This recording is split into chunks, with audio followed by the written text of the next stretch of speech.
लगभग अनेकों कंपनियों ने 38 करोड़ रुपए डोनेट कर, मतलब एडवांस रेंट दे दिया कि हम अगले महीने से वहां अपना कॉमर्शियल गतिविधि आरंभ करेंगे।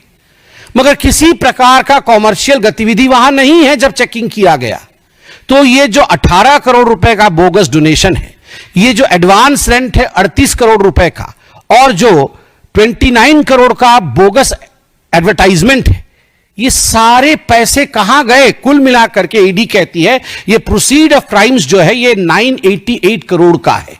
ये 988 करोड़ का बोगस डोनेशन आखिरकार मां बेटे के जेब में गया है। तो मां बेटे को लगता है कि वो बच जाएंगे, तो गलत है। They are not going to be excused and they are not going to be saved. The law is going to take over and catch them. कानून के हाथ लंबे होते हैं, ये हमने सुना है, और होते ही है, ये नहीं छूटने वाले हैं। और यही फ्रस्ट्रेशन है, राहुल गांधी जी का यही फ्रस्ट्रेशन है कि आज वो विदेश की भूमि में जाकर भारत और भारत के महान लोकतंत्र को अपमानित कर रहे हैं, उसे बदनाम कर रहे हैं। बॉस्टन के ब्राउन यूनिवर्सिटी में उनका कोई लेक्चर होना है। वो लगभग 3 दिन की ट्रिप में यूएस पहुंचे हैं। और विडंबना देखिए, जब यूएस के उपराष्ट्रपति भारत में है, उस समय यूएस की भूमि में जाकर भारत को अपमानित और भारत के लोकतंत्र के खिलाफ कहना, यह आदत ऐसी ही है कांग्रेस पार्टी की।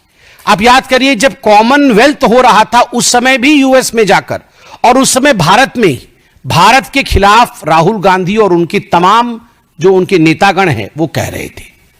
राहुल जी अमेरिका में जाके इलेक्शन कमीशन को कॉम्प्रोमाइज्ड बताते हैं।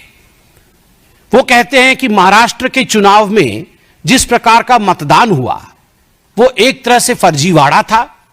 महाराष्ट्र में भारतीय जनता पार्टी को और उनके अलाइज को जीतना नहीं था, और कहीं ना कहीं इलेक्शन कमीशन ने हमारे साथ समझौता किया।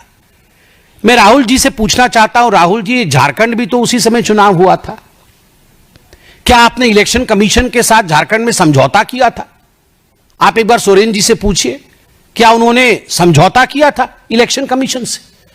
प्रियंका वाड्रा, उसी चुनाव में जो बाई इलेक्शन हुए थे, उसी समय उसी कालखंड में जो बाई इलेक्शन हुए थे, उस बाई इलेक्शन में वो जीत के सदन में आई पैलेस्टाइन का बैग टांग करके।